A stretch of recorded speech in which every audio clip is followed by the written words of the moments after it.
இவ்வளோ பெரிய கிஃப்டை கொடுத்தா அங்க இருக்கிறவங்களுக்கு எல்லாம் என் மேல சந்தேகம் வரும், திருடிட்டு வந்தியா அது இதுன்னு கேட்டு பிரச்சனை பண்ணுவாங்க என்று நினைத்தவன் அந்த எண்ணத்தை அப்படியே கைவிட்டு விட்டான். சர்வா யோசித்து முடிக்க ஷிவானியின் கார் ஆலியா புட்டிக்கிற்கு முன்னால் நின்றது.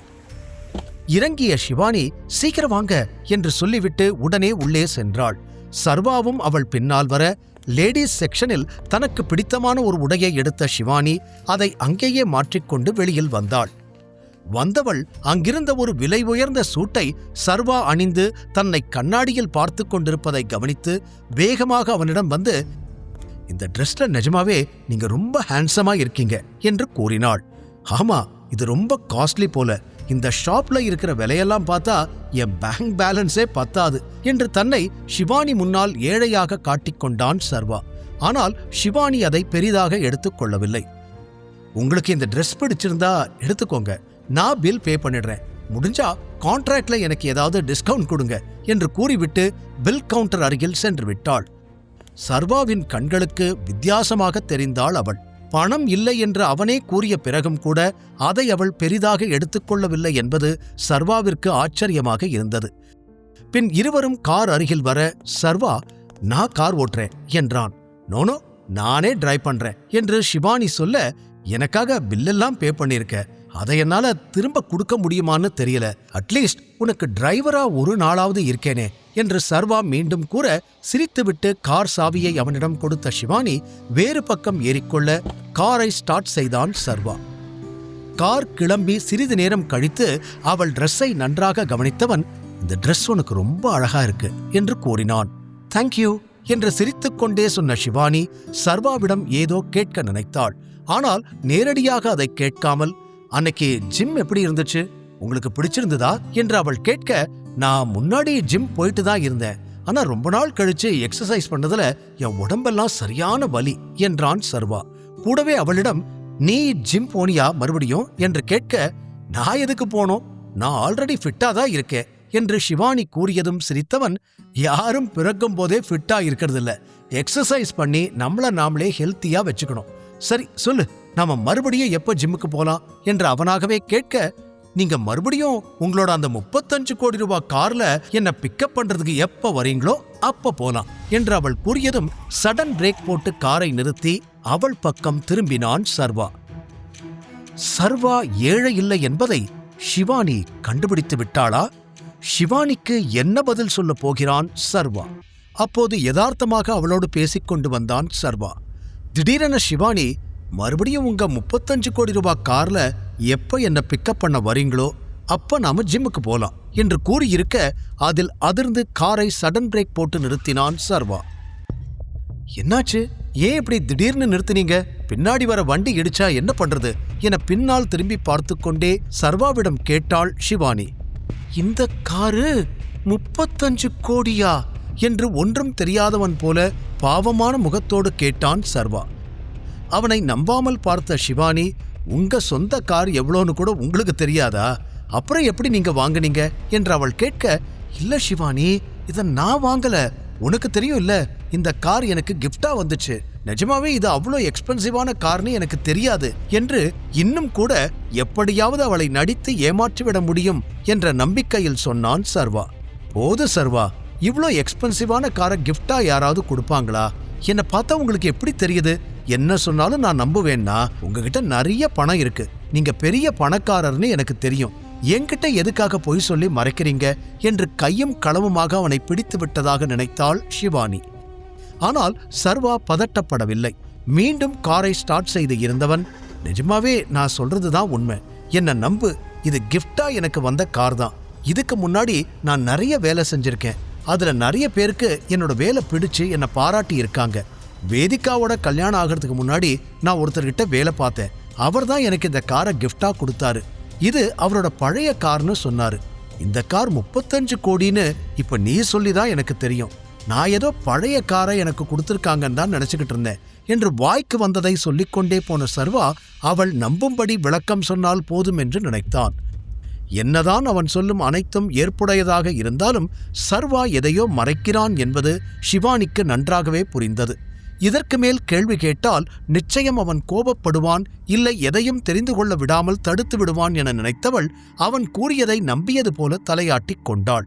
இருந்தும் சர்வாவின் உண்மையான அடையாளம் என்ன என்பதை தெரிந்து கொள்ள அப்போதே முடிவெடுத்து விட்டாள் ஷிவானி. வேதிகாவின் பிறந்தநாளை கொண்டாடுவதற்காக அவளை மிகப்பெரிய ஹோட்டலில் டேபிள் புக் செய்து அழைத்து வந்திருந்தான் பிரவீன். அவர்கள் அமர்ந்திருந்த டேபிள் முழுவதும் விதவிதமான உணவு வகைகள் அடுக்கப்பட்டிருக்க விலை உயர்ந்த வைன் பாட்டில்களையும் வாங்கியிருந்தான் பிரவீன்.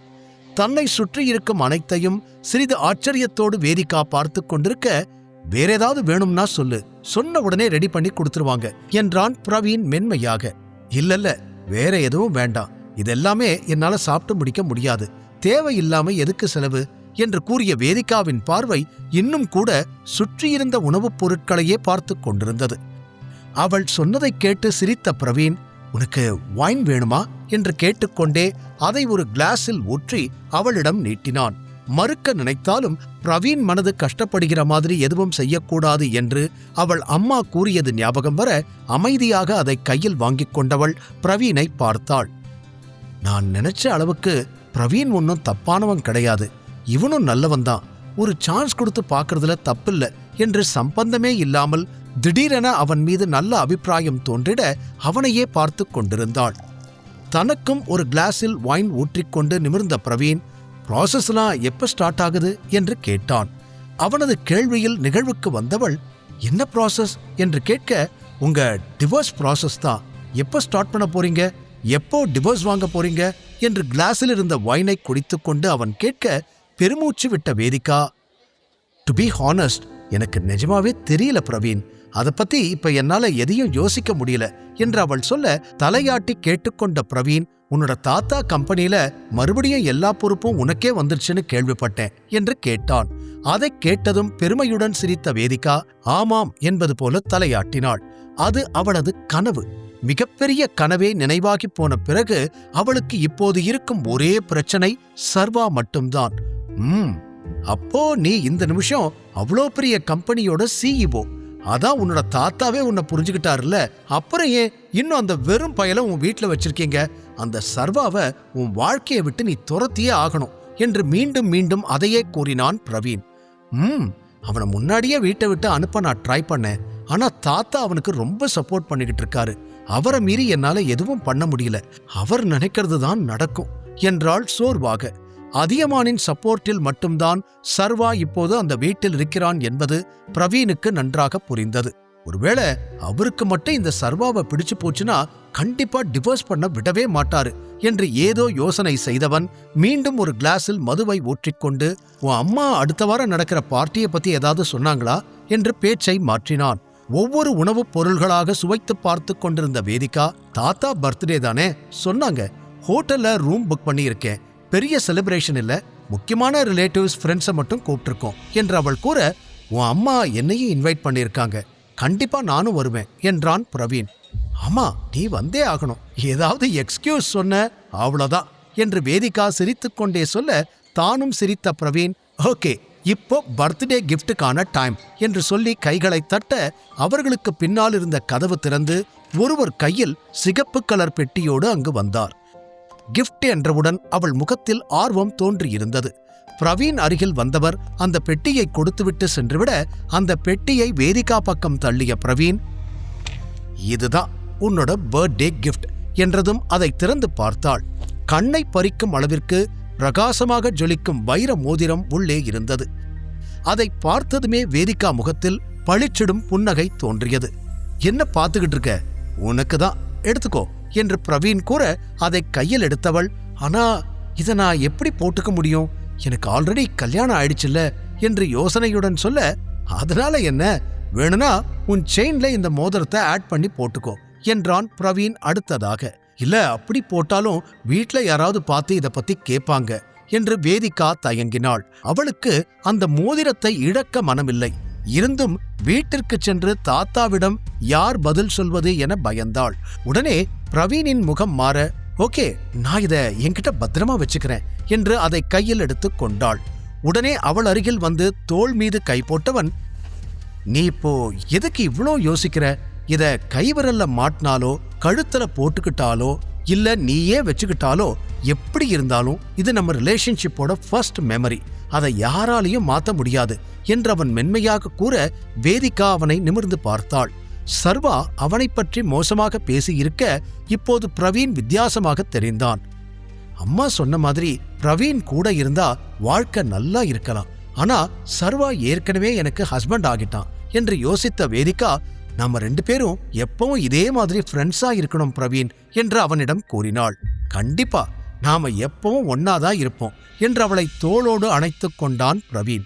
சில நொடிகளிலேயே அவனிடமிருந்து விலகியவள் ஒரு மாதிரியாக பார்த்தாள். சர்வாவை பிடிக்கவில்லை என்று கூறினாலும் அவனோடு திருமண பந்தத்தில் இருக்கும் பொழுது இன்னொருவனோடு நெருக்கமாக இருப்பது அவளை உறுத்தியது. அது பிரவீனுக்கும் புரிய அதற்கு மேல் அவன் எதுவும் பேசவில்லை. முழு கதையையும் கேட்டு மகிழ பாக்கெட் FM ஆப்பை டவுன்லோட் செய்யுங்கள்.